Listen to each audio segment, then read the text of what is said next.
It's time to split Tutopolis.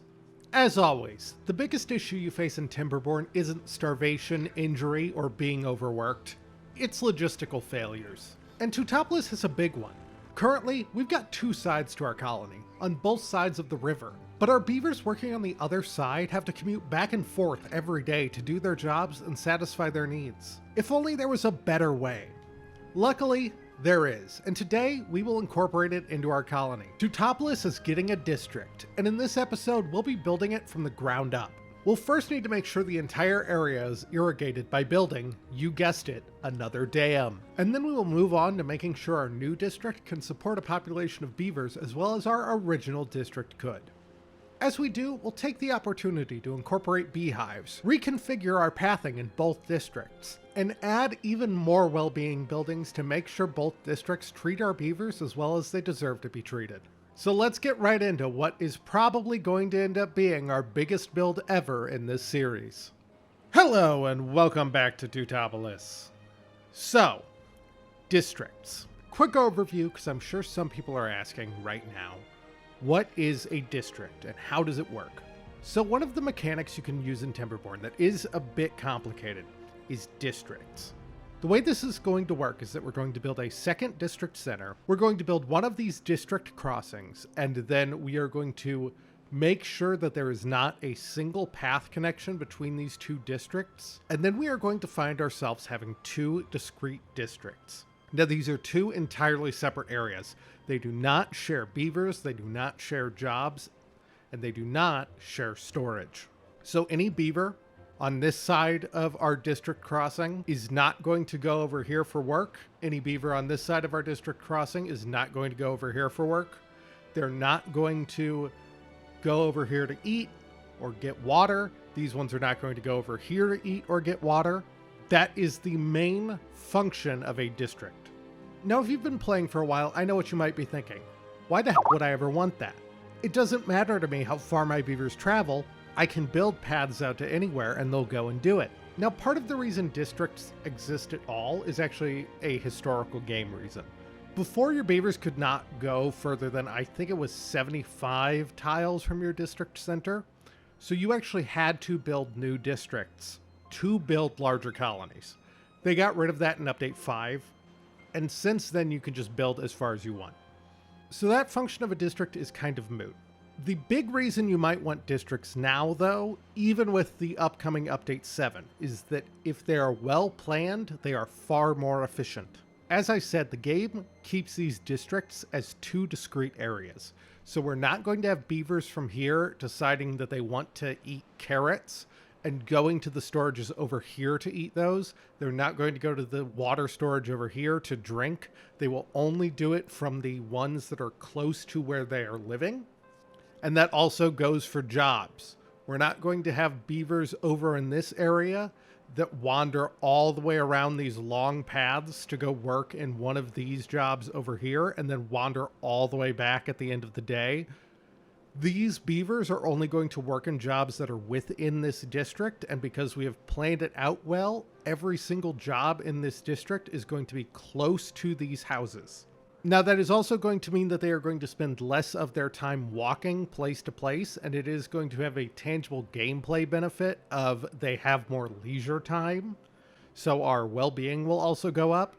And it can also be quite useful if you are trying to build something that's very far away from your original district. Now, we don't have anything particularly far away on this map. For example, if we wanted to build something up here for whatever reason, there's not many resources up here, but we could make it a discrete district, and then our beavers would not have to walk all the way out here to work and then all the way back.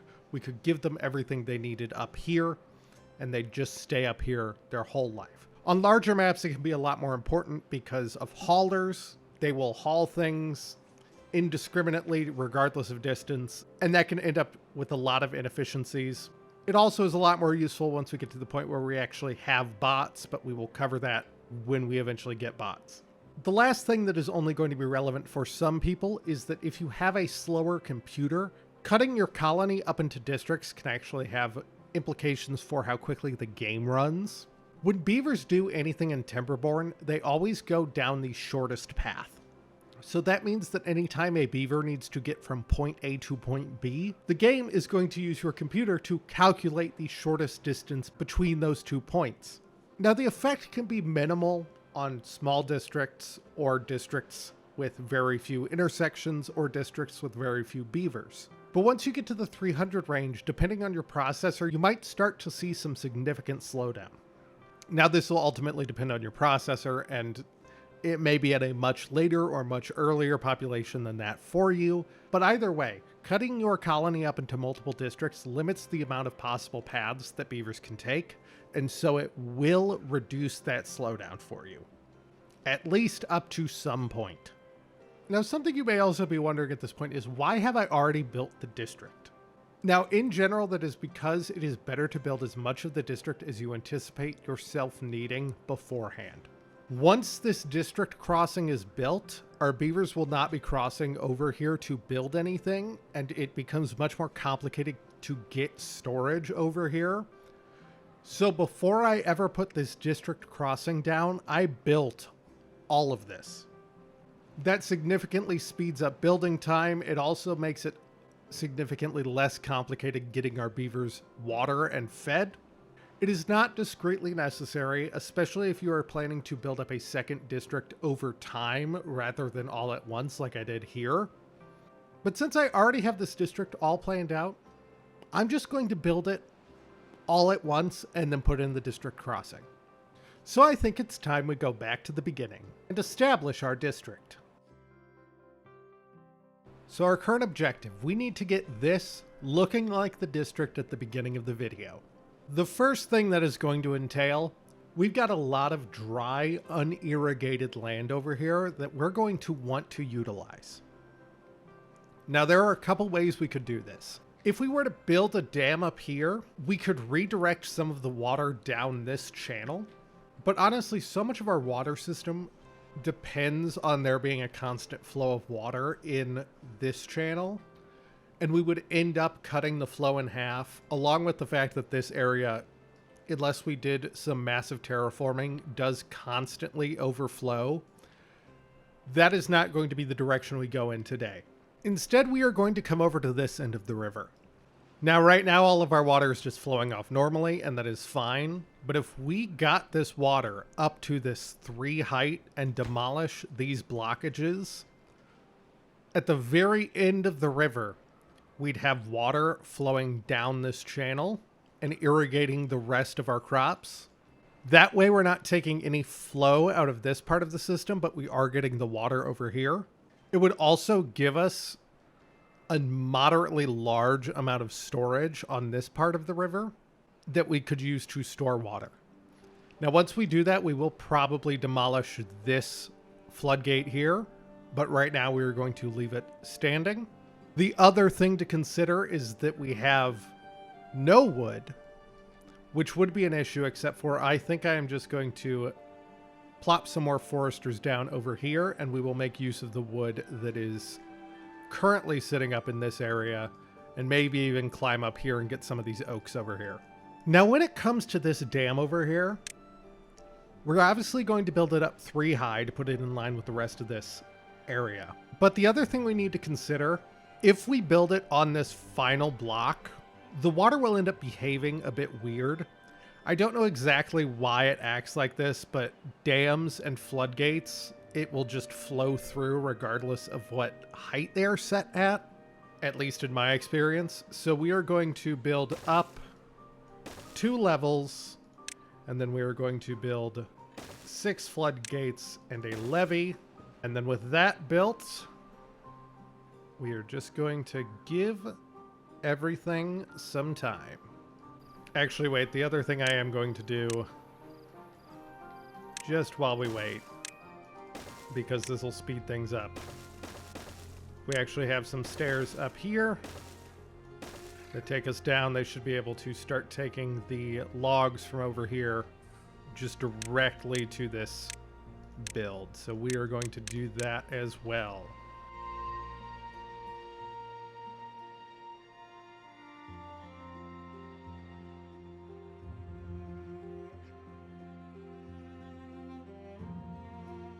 And just like that, we have a controllable dam at the end of the river. So now it's time for us to remove these blockages, and that should be as simple as just deleting resources.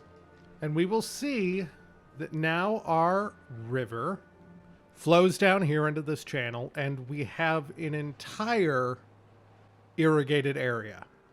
There is, however, one more thing I want to do, and that is going to be lowering the height through most of this so that it stores water and isn't just a single block deep.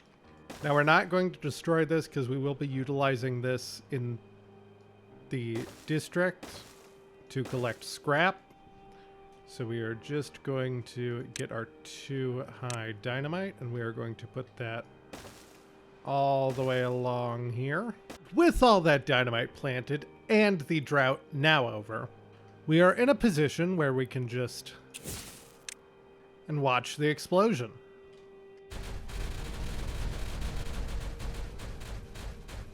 Now, what will become apparent here is that this does cause one teeny tiny issue currently. We've got this reservoir over here.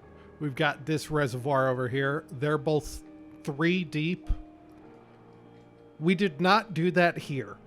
So currently, this bit of the reservoir has to fill up all the way over this lip before this one will fill up. Luckily, next episode, that won't be a problem anymore.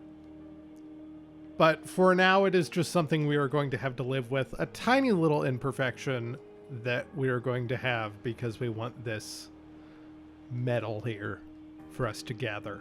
Now, the final thing to do here, I want water to be able to flow into this area, but not back out if anything were to happen to the water flow up here. So I am just going to give us some sluice gates, and I'm going to make those all the way up top. They should be open as long as the water is not above them. And with those sluices being built, I think we can just leave that as it is, and we will move on to the main thing we need the second district for. Currently, we have farming over here, we've got farming here, and we've got some aquatic farming in the middle river here. The river bit of farming will stay. We'll reconfigure it a bit. But I want to take these grown crops over here and these grown crops over here, and I want to consolidate them and also make them more efficient. To do that, I'm going to use this land up here. Now, I'm going to want to maximize the area we can actually use here. So what I am going to do, I'm going to run these pads here, and then I'm going to connect them up with platforms. And then I'm also going to take these 2 high platforms. And instead of building my farmhouses on this fertile land, we're going to build them on platforms in this lake. So as we can see, we have quite a large area to use over here. So we're going to end up doing a lot of farming. And I'm going to end up building 3 farmhouses out here. Just going to take 1, 2, 3. And as they build those, I want to go ahead and I want to unlock the last food-related building that we can. So down here at the very end, we have beehives. These are going to be 400 science points. They're going to be 20 paper, 15 planks, and 10 logs. So we're going to unlock those. They provide this radius of about 7 by 7. And within that radius, they are going to speed up the growing time of any crops within that radius. This only applies to crops. It does not apply to trees. So pines and maples and oaks and all that will not benefit from a beehive. Aquatic crops such as cattail and spatterdock will benefit from a beehive. We do have to build it on a platform out here because beehives can't be built in water. We are going to try to make sure that as many of the crops as we plant out here as possible are covered by a beehive. So I'm going to plant 3 in a row over here.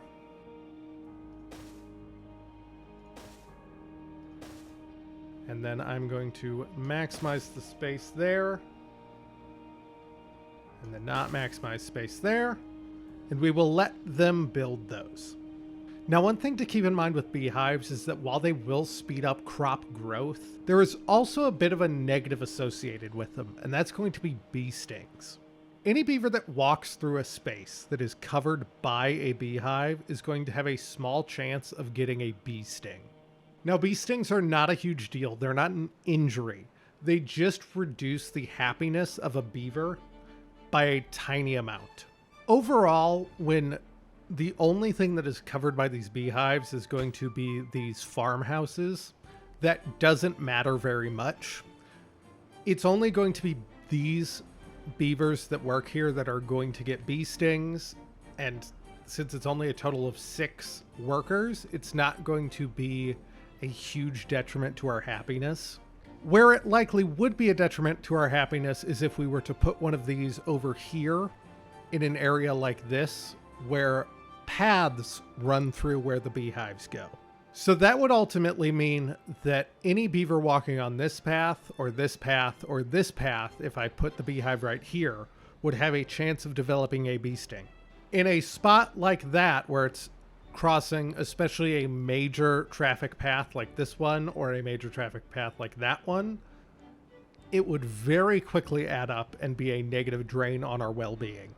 Luckily, the way that we have planned this area out, it does not matter really at all, because all of these beehives only cover farmland. They do not cover paths at all. And now with these farmhouses mostly being built and employing beavers, some of these beavers will be able to process these potatoes, but I'm just going to get started on planting crops over here. So the important thing with this project is I'm going to decommission all of this farmland over here.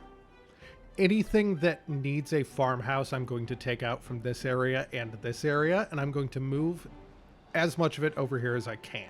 So that does mean that we are going to need a lot of wheat.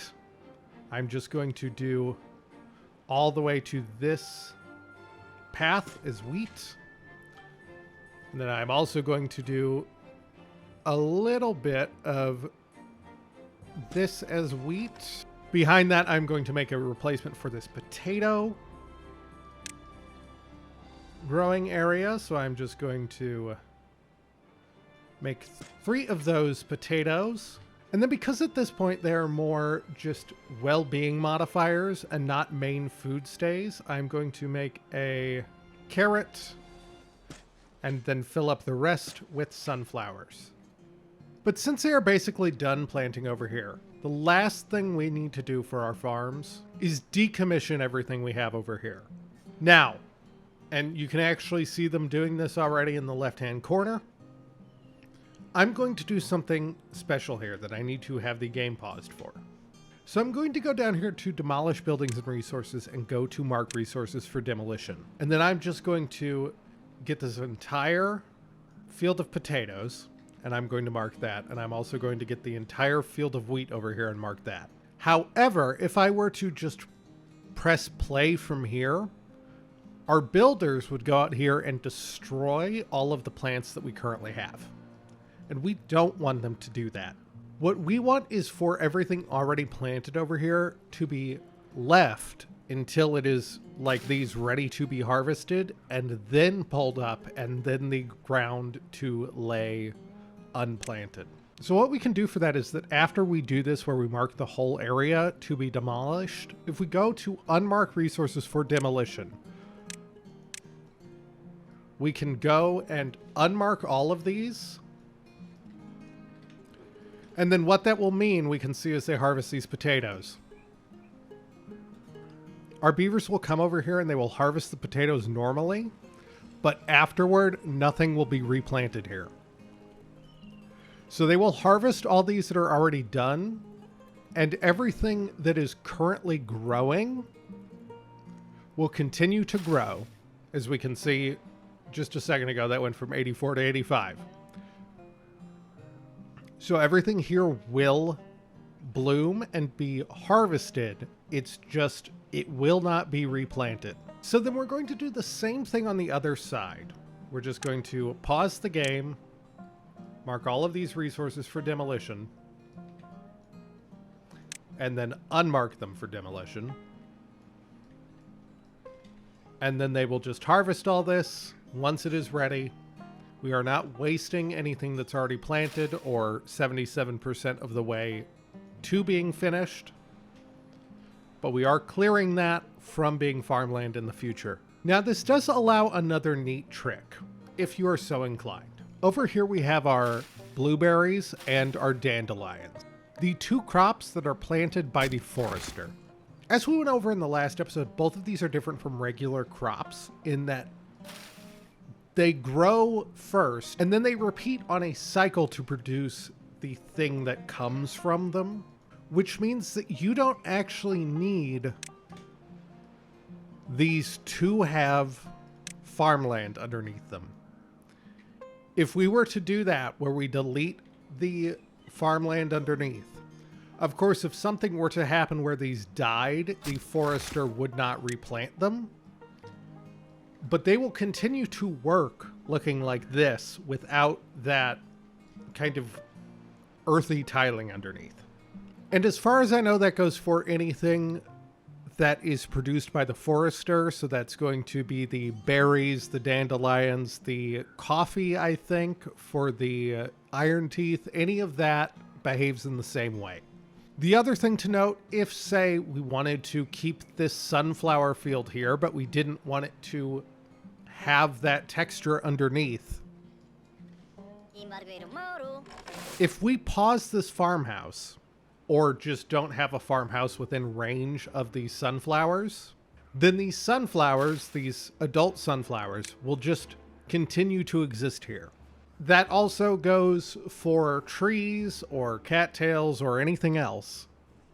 It'll just exist here in a fully grown state, which can be a useful trick if you want something like sunflowers, which tend to look good in a big field, if you want them for detailing purposes. I, however, do not want these sunflowers here, so I am going to turn the farmhouse back on and have them harvested. Now, like I said before, beehives are going to make crops more efficient. They are not going to work for trees, but crops includes both the farmland crops and the aquatic crops. So the other thing we can do out here is we can actually put one of these beehives into the water here to make these aquatic crops more efficient. Now, if we were to say, put a beehive in this spatter dock over here, right here in the middle, we could get a big portion. We obviously don't want it to cover the bridge because that would, as we know, possibly cause an issue for beavers crossing it. So we're just going to delete this middle spatter dock here. There we go. And with that spatter dock gone, we can't put the beehive in the water. It'll complain about being flooded. But we can give ourselves a platform or a levee. We are going to put down a levee. And then on top of that levee, we are going to put a beehive. And there we go. We have a beehive in the middle of the water here. Now, unlike our farm over here, this is not placed specifically to maximize every single spot of farmland here. We're just trying to get the most we can. And actually, it looks like we might be able to squeeze another beehive in right there. And then with those in place, we're going to skip doing the cattail for now, purely because this is going to get reconfigured later on in this episode. But I think it is time for us to move on to building District 2's storage. Now, I have chosen to build the storage up here on this ledge, mostly because it would be complicated to make this irrigated, and so we're maximizing our fertile land. Now, we do have things we could do to get this area irrigated, but quite frankly, since we need somewhere to build, it makes more sense to just use what the game has already given us. So I'm going to start by giving us a way to get up here. So for this, I am going to use basically exclusively large warehouses. Obviously, they are costly in terms of materials needed, but since most of it is wood, and a big point in this endeavor is to up our planted crop production, including wood, we're just going to do it anyway, I guess. And speaking of, since we preemptively know that we are going to be storing a lot of wood here, we're just going to build 2 underground piles. And both of them are going to be set to logs. Now the rest of this I want to set to either be things that we are going to be producing or resources that we are going to need. So I'm going to give us wheat. I'm going to give us potato. And then taking into account that our cattail aquatic farmhouse is on this side of the map, we're also going to make one of these cattail root storage. Since all of our pine trees are here, I'm also going to give us a large pine resin warehouse.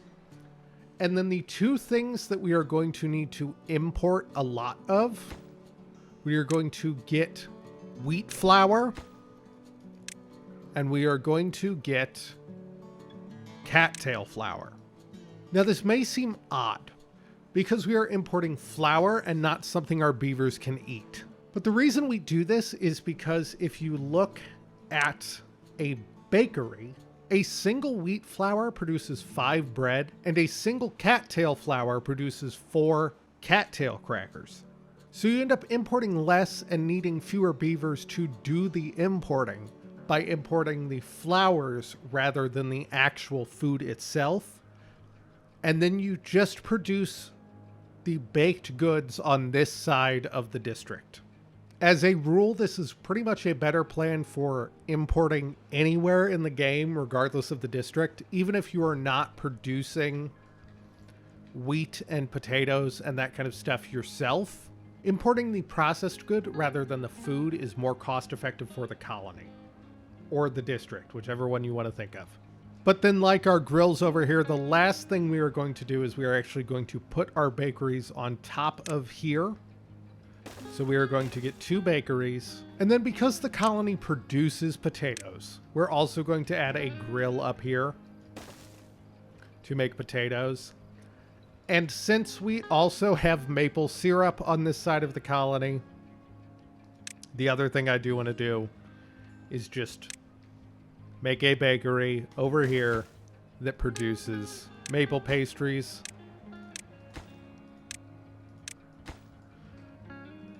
So they are going to have 4 kinds of processed cooked goods in this colony, along with sunflowers and carrots that they can just eat raw.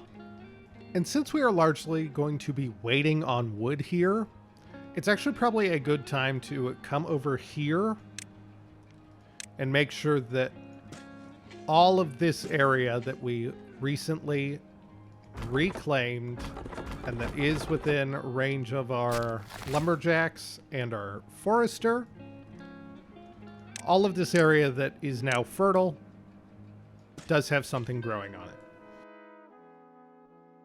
Now, with all of our storage and our food production built, and with all of our old crops completely removed,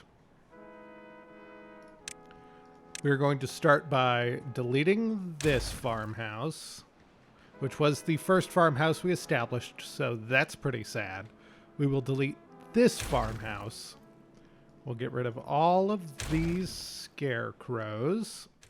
And then as a part of this project to redevelop this area, we feasibly should redo some of the pathing that we have around here, because honestly, a lot of this doesn't make much sense. We already moved these paths over here, but we can do better on this side as well. Now, I do want to reestablish that connection I just deleted. I'm going to make this go all the way through, and then I'm actually going to take this down to the water. Once that is done, I'm going to make this our path across, and then I will be deleting this path. But I also want to adjust our power line in here and this platform, just since we're doing all this at once. Delete all of this. And quite honestly, because I'm already here, I am going to do something that might seem a bit odd, to anyone that does not know what is coming in the next update, but I am actually going to remove all of this, and then I am going to blow a huge 2D hole in the ground over here. Now, those who have already read the patch notes or who perhaps are watching this sometime after the beginning of May might have some idea of what I'm doing here. But I'm going to want these power lines to be too deep to maximize our space over here.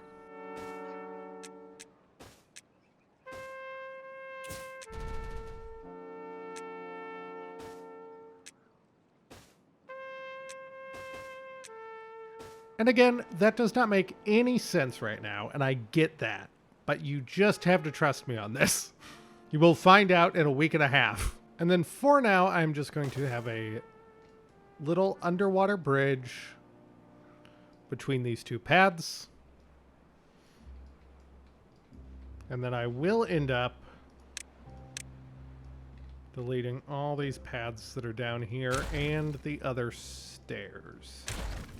Now, what we can do, since we already have this a huge mess anyway, is we can figure out where we're going to put our beehives over here.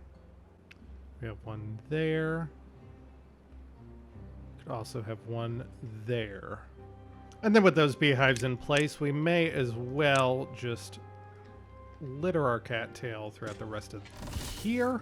And then with these paths in place, the other thing I am going to do, not a lumber mill, is I'm going to set up another forester in this area of the map, right where the old farmhouse was. And then I'm going to plant pine trees in this portion. Now, the one thing I am going to do is I'm going to pick a couple spots throughout here, and I'm going to cut some spots in like that. This is not necessary. It is just because I want to do some detailing later. And I know that I'm going to be cutting into this wood anyway, and so I don't want to do it with half-grown pine trees. Now, the reason I'm using pine here rather than oak is because pine trees give us less wood, but on a more consistent basis.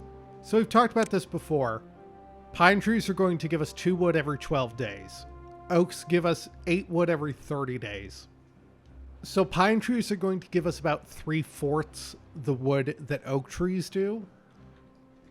But when we have constant wood need and we are constantly building new things, we are going to need a constant source of wood as much as we need the huge bursts that oak give us every 30 days.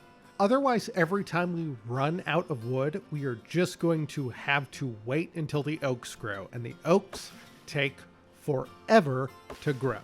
We are, however, going to mark all of these oaks for cutting. They are there for the purpose of generating us wood, not for anything else. And with all of that path reconfiguring done, there's 2 more jobs we need to account for. Number 1, currently all of our hauling posts are on this side of the river.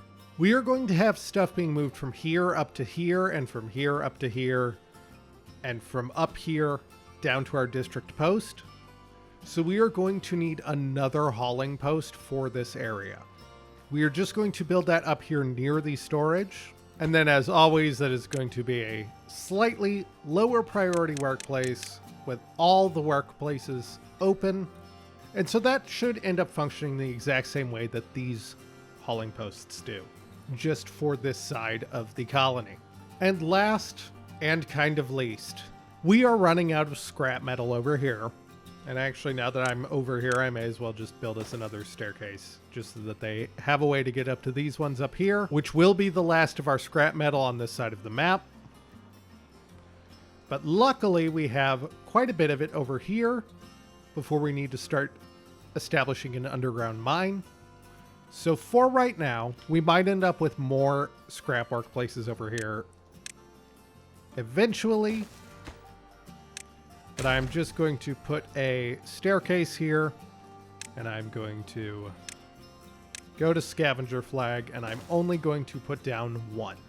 While I'm here, We are not going to need scrap on this side of the map, but we are going to need a place to put it for our beavers to take it out of this side of the map. So we are going to build 2 small scrap warehouses so that this scavenger flag has somewhere to put it when the haulers come to take it. Now, with all of those jobs in place, there's only one major thing we have left, and that's establishing some actual housing in this second district. So in getting this episode all ready, I determined that on this side of the colony, I need vaguely 40 to 50 workers. So going by triple lodges, that means I need about 6. Now I could put these here and build up to them, or dig a hole in the ground like I did with some of these over here. I could put them up here. But what I'm going to do is a fun little trick you can do with triple lodges. In any building that enters a height up from where it is built, you can currently do this with. Now, this might be a bug. It might be intended. I don't think that Mechanistry has ever said whether or not it's one or the other. So this may eventually change. But currently, as of April 2025, this should work. These buildings will function even if the bottom level is submerged. And we have a fairly large hole over here. So I am going to, with 1 high platforms, build us a space to use for housing. So if I build 1 high platforms, and those are going to be completely submerged, I should be able to take our housing units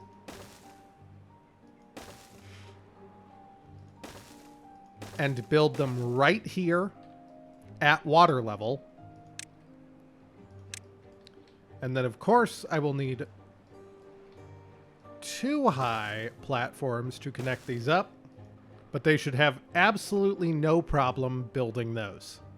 Now, this is going to help us because we are essentially saving all the space that we would use for these buildings. And of course, we could build vertically, and that would save us a little bit of space. But this way, we are saving all of this space and utilizing the area that this lake takes up with useful buildings.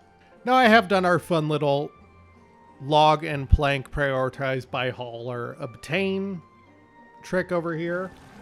I am also going to connect this up over here. And then as they get these lodges in place, the most important thing I have to do is pause them.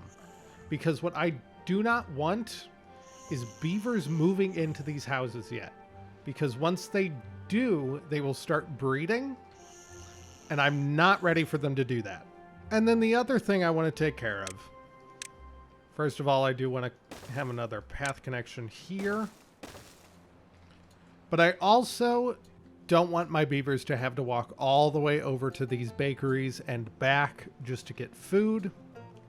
So I am going to put down a couple more platforms and put a couple of small warehouses. And I'm just going to give them bread, cattail crackers, grilled potatoes, and let's do, I guess, maple pastries, because we are making those over on this side of the colony. And then the one final thing I want to do before we split these 2 halves of the colony forever. Once we cut the paths between here, the beavers living on this side will no longer be able to access the amenities on this side of Tutopolis. So we are essentially going to need to duplicate everything that is over here that is giving a well-being bonus for the beavers over here. So I'm going to start with the simplest thing, rooftop terraces. Now we could build these on the rooftops of these lodges, but since we are too high anyway over here, there's a much simpler solution. Being on top of a platform counts as being above ground, placed atop other buildings for a rooftop terrace. So we can build 2 right here. Now, of course, this one is looking directly out into this water pump, which is also very loud. and may not be the best place, but the beavers in Tutopolis are not picky. The other thing that is going to be very easy to incorporate over here, we are going to get our detailers from last episode. And we are just going to plop 2 of those down. We probably only need 1. We are going to once again give them the Tutopolis pattern. And then over here, much like we did on this side of the map, I want to build a dance hall. And I'm going to build it up on top of these storage buildings. And then with those platforms in place, we could just build our dance hall right here. But we've got quite a bit of open space on either side. So one fun little trick we can do is actually take our 1x1 decorations that we will need somewhere in this area. And since beavers will spend so much time in a dance hall anyway, we can just put these on the side of the dance hall. So they will build these little decorations, and then we will finish that up with the dance hall up here. And then anytime they are in the dance hall, they will get the benefit of all of these decorations to their well-being. With those built, we will just put our dance hall up here. And then on the opposite side, I am going to build an agora. We will need to cut a little bit into the mountainside here. And the other thing I want to incorporate over by our houses, since we are right here on this lake, it is time that we come down here to Wellbeing and invest in a Lido, or Lido, or Lido. I don't really know. I believe it is Lido. Lido. So we are just going to build 2 4x4 platforms on either side here.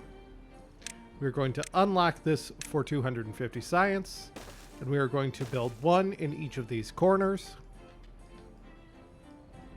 And then I'm going to finish that up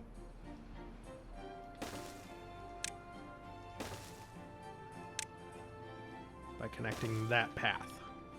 We will also, over here, we will squeeze in a few more platforms, and we will build 2 medical beds. And then near either of these lumberjacks, we're going to put a tooth grindstone. Since I do not want any population bursts, I'm actually going to open up 2 of these lodges. Now, the important thing to note is that currently the beavers that choose to live in these is irrelevant to what jobs they have. So let's just check Udabo here. They work at this lumberjack flag. So despite the fact that there are lumberjack flags over here, they commute from this building over to here and back to this building every single day when they go to work. Which is, of course, exactly why we are going to be separating this district over here once we get this all in place. Now, we don't need any showers over here because these pools will actually satisfy that wet fur need. So the last thing we are going to need a few of is going to be contemplation spots and also campfires. Now, of course, the one thing to keep in mind with a campfire is that it has to be built on the ground. For now, I am just going to build 2 right here. There's probably a better spot for them at some point, but we're not going to be utilizing the space currently, so that's where they will be. So, with all of that out of the way, there is only one thing left to do. We will take our demolish buildings button. We will demolish this path. We will demolish this path. We will go to district management. We will get a district center that we will place right here. And then a district crossing costs 600 science points, 15 planks, 30 logs. It employs 10, it says, but it means 20 beavers. We are going to unlock that, and we are going to place it here. So, now that we have placed our districts, if you look up at the top left, you may notice that we have suddenly some very homeless beavers. We need to solve that.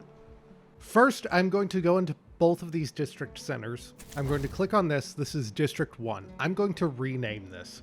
I'm doing this because it is going to be easier to differentiate in the UI if they are named different than if I keep them as District 1 and District 2. So we're going to name this one Tutopolis Center. And we are going to name this one the Farming District. So the first thing we need to do here, we need to get beavers from this side of Tutopolis back over to the Farming District. The way we do that, if we click on the District Center for Farming District and click on Migrate Population, we pull up this menu. Now, the options at the top allow us to just move beavers between one district to the other. So we see Tutopolis Center over here. If I click this button, it'll move one beaver, 10, and then obviously all of the beavers. I can move them back and forth between the districts like that. The other thing I can do, down here we can see that the Farming District has 49 jobs in it. That means that for our Farming District to have full employment, we need 49 adult beavers in this district at all times.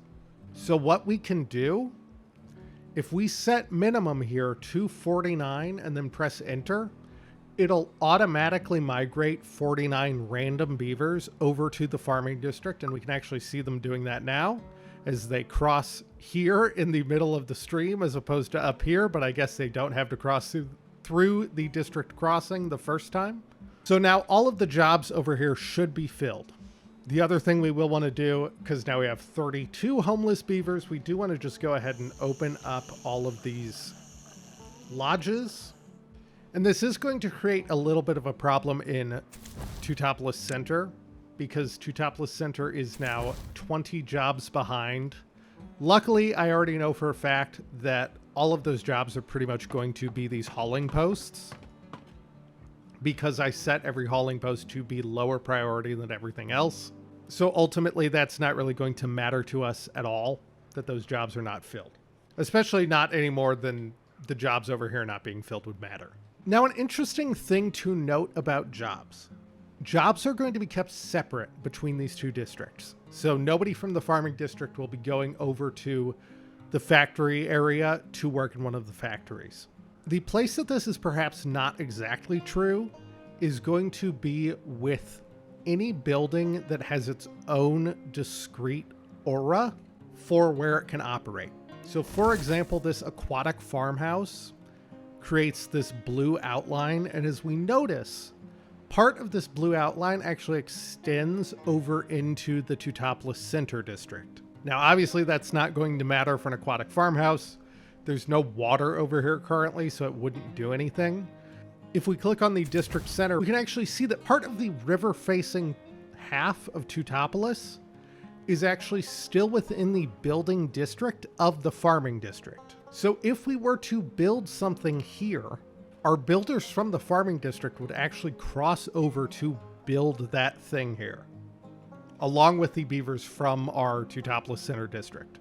That'll also go for anything like aquatic farmhouses. We could build one over here and it would harvest these cattails just the same as our other aquatic farmhouse. It would also go for lumberjack flags or gatherer flags or anything else of that nature. So you could, if you want, build a district right next to some trees that a forester has planted. The forester will continue to plant them on the other side of the district, and workers on both sides can cut them down. They will take them to their respective district storage, but that is an option if it's something that you think would work for you. And that will also extend to decorations. So our beaver statue here is able to provide a benefit to beavers on this bridge and beavers on this path, even though they are in two discrete districts. Which is good because, quite frankly, I don't know which district this beaver statue would technically fall within. Now, quite frankly, all of that info is pretty small potatoes to the main meat of what makes districts complicated, the district crossing. So if we press the Manage Distribution button here, we bring up this giant spreadsheet of a screen with a bunch of different options. These are going to be our different rules for how our districts are trading the goods that they have in storage. And I will get to explaining this. But first we should do a simple overview of how districts deal with goods normally. So the storage between two sides of a district is kept separate for the purpose of any of the beavers accessing that storage. The only way that storage gets between parts of the district is through a district crossing. Now these have their own employees that will bring items from storage to district crossings, and then on the other side from the district crossing to storage. At its most basic, the district crossing will make sure that if there is a storage for a good, let's say lumber, in District 1, and a storage for a good, lumber, in District 2, that the distribution of lumber between the two sides is as close to 50-50 as possible. Now this can cause some issues if, for example, you have a bunch of water storage on one side and only a little bit of water storage on the other side, where they're trying to keep it 50-50, but that just means that this water storage is kept fully topped off the whole time. But in general, if that ratio is off, they will try to move things from one district to the other. So back to our big spreadsheet of a UI here. That most basic configuration I just told you about is going to be this middle option here, import if needed, where if there's storage available and the ratio between the two sides is not kept at 50-50, they're going to import. Now with import if needed, the other stipulation is supposed to be that if a workplace needs a good to function, such as a bakery needs wheat, the district is supposed to import it. However, that is kind of finicky. For example, a bakery needing wheat will cause it to be imported, but a builder needing planks will not always cause those planks to be imported. So in general, it is best practice to, if you need something imported for a job, just build storage for it. There are then two other options here. This X we see is going to be do not import. That is going to be, regardless of what storage is, don't import it to the farming district. You'll notice I did scrap metal there. That is something we actually do need set to do not import. We don't want scrap metal being brought to the farming district. The farming district creates scrap metal. It does not utilize it in any capacity. So we don't want that to be balanced between our districts. Now this third option that we see down here is import always. Technically, if something is set to import always, what the game tries to do is, regardless of what storage is available, it tries to have 30 available in the district crossing at any time. So import always will essentially allow you to fill up your storage on one side with that import, but it is important to note that it won't actually keep the exporting district from asking for that import back. So depending on what your settings are, you could actually end up in a loop with your beavers importing back and forth between two districts. So just be careful when you have stuff set to import always that it is going to be something that you need and are going to use. Now the other option we're going to see here is this slider. This is not going to be about imports. This is going to be about exports. So this slider is going to control what percentage of our storage in, for this example, the farming district, has to be full before it will export that good to the Tutopolis district center. By default, all of these are going to be set to 0% threshold. That is going to mean that if Tutopolis Center is asking for the good at all, the farming district will export it. Now this is set as the default because it is the most predictable behavior.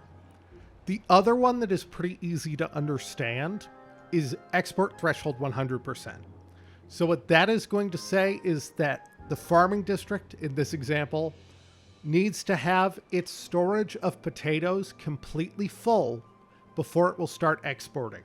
That does not mean that it will not export. It just means that the storage on this side has to be full before it will export. Having that for potatoes in the farming district would not actually be a terrible idea. We produce potatoes in the farming district, but we also use them.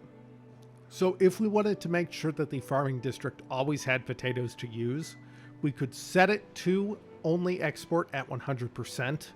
That way they would wait until the storage in the farming district was full, and then they would export it over to the Tutopolis Center District. The other option we do have, if we set it anywhere in between here, is going to be setting that export threshold at whatever that percentage is. So in this example, once our storage has been filled up over 45% of potatoes, the farming district will export them to the Tutopolis Center District.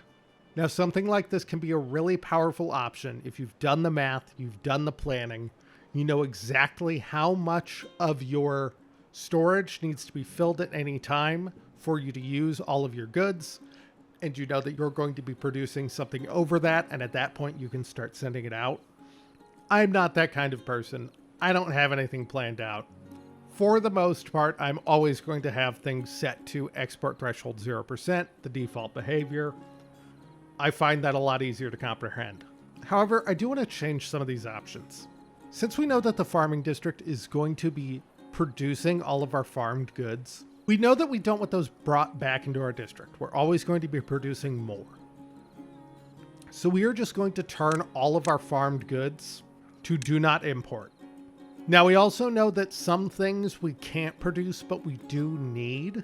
So we're going to turn things like wheat flour, which this district does use to make bread. We're going to turn that to always import, just so that we know we always have some of it. The other thing we need to make sure is that things like bread, which we can produce in the farming district, that are much less efficient to be brought over, because every one wheat makes, I believe, 5 bread, that we are not importing bread.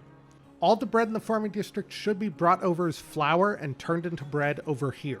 We can also do that with cattail crackers. We can do that with potatoes. Now, the one thing I'm going to leave as it is here is going to be water. In general, the farming district is going to be creating its own water. It has a pump. But we do not have a ton of storage over here on this side of the district. We only have this medium tank. So we are going to want to make sure that there is always water being brought over to this side of the district, just in case something were to happen. Now, the last little tip for districts has to do with haulers. And it is simply that haulers do not interact with the district crossing at all.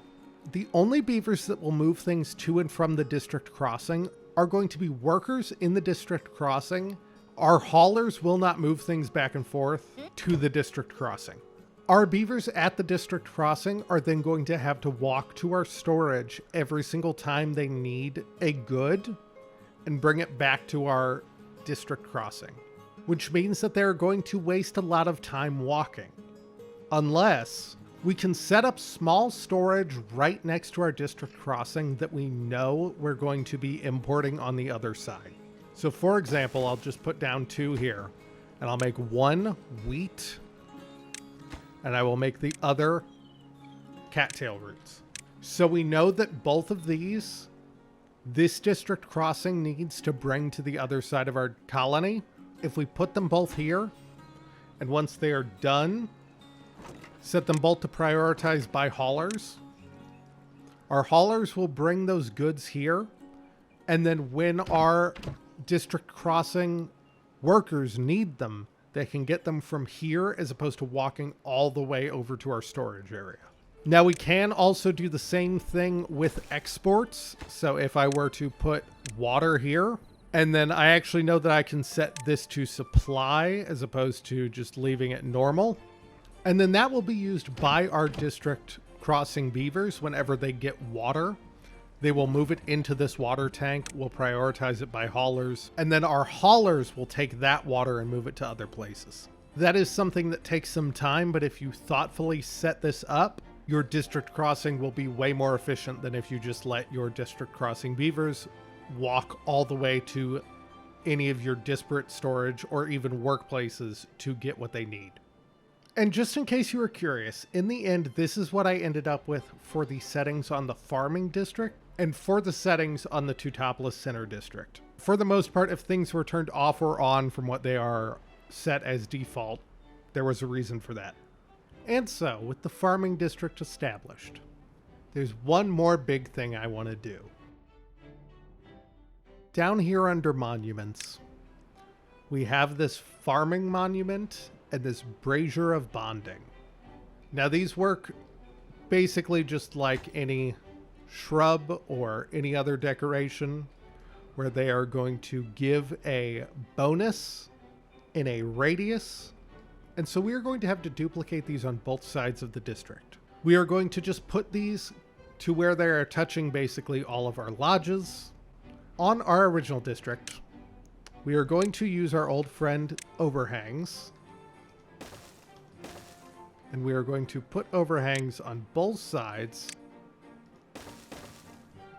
And then we will start with the farmer monument. This is going to be 1,000 science points. We have a stupid amount of science points, so that doesn't even matter. And then it's just going to be 200 wood. If we unlock that, we can see that it looks like this. Now, I could just place it right here on the platform, but I don't like that idea. These are monuments. They're not just regular decorations, so they feel like they should be more monumental, or at the very least, more eye-catching. So I'm going to build a sort of plinth here. And I'm going to do that with levees on one level and dams the level above it. Now, this serves no functional purpose. It won't make the monument work any better, but this is a special building, and it feels like that means it should have a special place to sit. And then I'm just going to mirror this on this side with our brazier of bonding. Now, this is going to be 3,000 science points. Again, we have more than enough. It's basically the same as our farmer monument. So we are going to build the same sort of plinth. And then we are going to stick the brazier up here.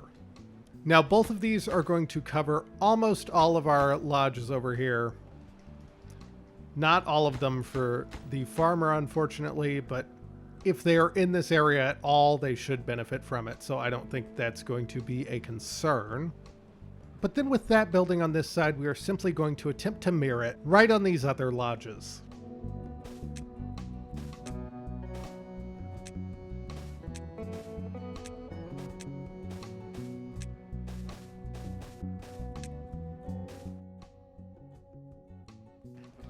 And then with those monuments all being built, the final thing to address is something that a lot of people have mentioned. We took care of it over here, but in our original settlement, these paths do not make any sense. I've kind of just been placing them down as time goes on, but at this point they are chaotic. You have beavers coming from over here who have to take multiple different twists and turns just to get to their destination. Especially with our district, our hauling posts are now over here and not anywhere near any of the goods. It is just a mess. And quite frankly, we are going to fix most of the paths in this area, maybe a couple of the ones over here. And then I'm going to get busy detailing. And then everything I delete over here, I'm going to find another place for. These bakeries, for example, are going to go up here. That all we will address once I am done. But for now, I am going to get going on some detailing and pathing.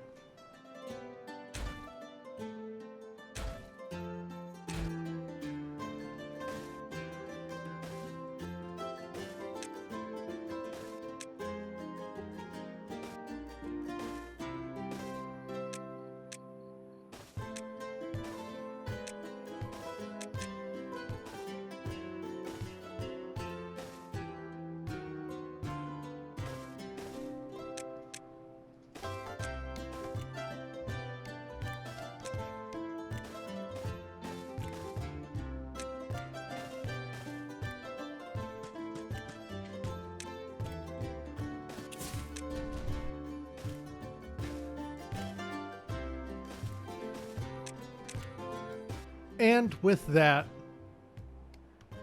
the finishing touches of both districts are done. So, as I struggle to frame the entirety of Tutopolis into a single frame, that is where we are going to end today's episode. We have finished what was our biggest project yet. I think this has taken over 4 hours just for me to film. We have established a second district in Tutopolis devoted entirely to farming. And we have fixed up some of the issues that Tutopolis was having before then. The next episode will be the first one to take place in Update 7, and as such we will be incorporating some of the new features. So if you're excited to see that, please stick around. Hit that subscribe button if you want to make sure you see it. Otherwise, I look forward to seeing all of you on May 8th when Update 7 arrives. Thank you so much for watching. You could have been doing anything, but you for some reason decided to watch me plant and build all of that second district. Tutopolis will return. Goodbye.